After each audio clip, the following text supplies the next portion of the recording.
Good morning or afternoon, gorgeous ladies.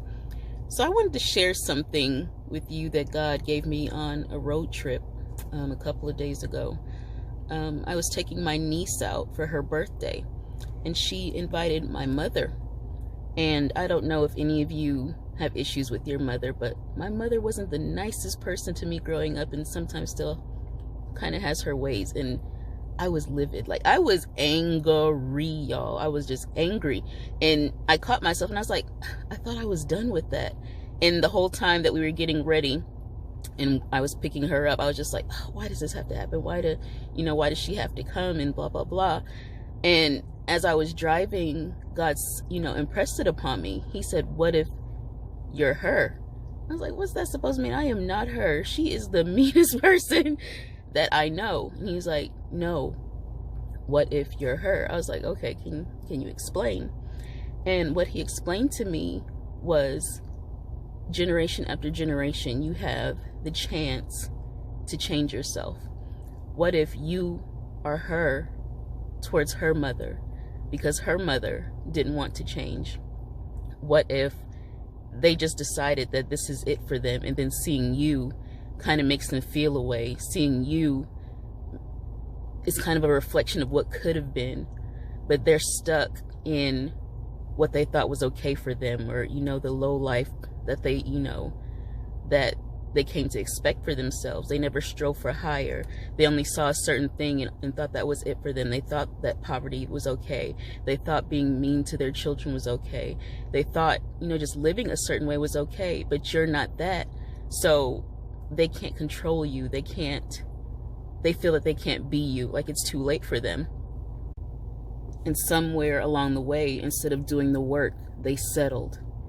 And he showed me my great-great-grandmother and what she had to do to survive after her husband, died. And she had to raise, I can't remember how many, I think it was over 10 children, including boys.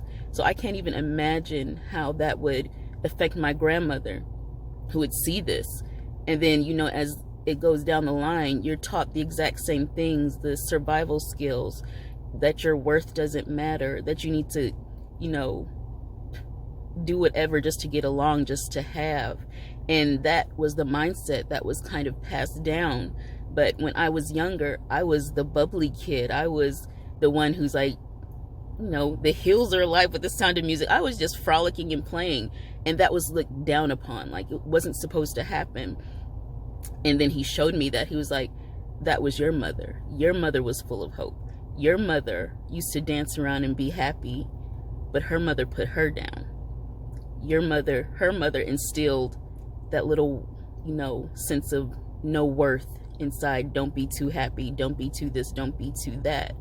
And it kind of got me, because a few minutes later, she started talking about what she wanted to do when she was younger, what she wished she could still do. She said she wanted to be a rig truck driver or something. I'm like, it's still possible. You're still alive. You're still here. I believe if you're still alive and kicking, you can do whatever the crap you want. But I just wanted to give you guys a new perspective, because y'all, my life was kind of rough. I know I was private schooled. I know everything. If my grandparents weren't there, I don't know how we would have survived, because my mother was rough. But seeing in that, being given that revelation that my mother was me, and it's up to each generation to decide if you want to do better, if you want to heal that part. And I kind of figured it falls on me, because I don't want, whenever I have kids, to have that issue. I want my kids to be better than me. So if you have issues with your mother, I'm not saying go run to her, be like, oh God, I love you. You can if you want. And if they're still abusing you, still keep your distance. But take a look at yourself and see how you can cope, or how you can just get along. Just have a different perspective about everything, because there's always two sides. And when he showed me that, I was like, oh, I guess. You still have that thing, because he's like, I know what she did. But yeah, you have a chance to create your own destiny, to change your line, to change your generation, to clear all of these things that were put on you Because I realized like a long time ago that everything given to me wasn't mine. Because I don't have that mindset where, you know, I feel like crap, so I should treat everybody else like crap. You can't do this, you can't do that. I want the wealth and abundance of everything that God has for me, and I will have it. But yeah, what do you guys think? Have you had any experiences like that where you were pretty much accosted with your mother's humanity or your grandmother's humanity?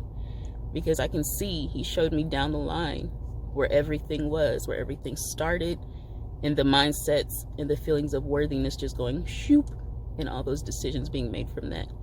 But it's not happening over here, I'm telling you.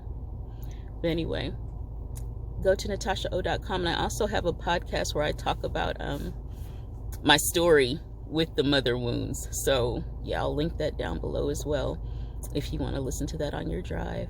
But yeah, try to have another perspective. It kind of releases the burden on your heart too, because I didn't realize it was still there. It's just like, my mother, blah. But when you have to be in close quarters, you kind of have to figure out some kind of remedy, you know, let God talk to you.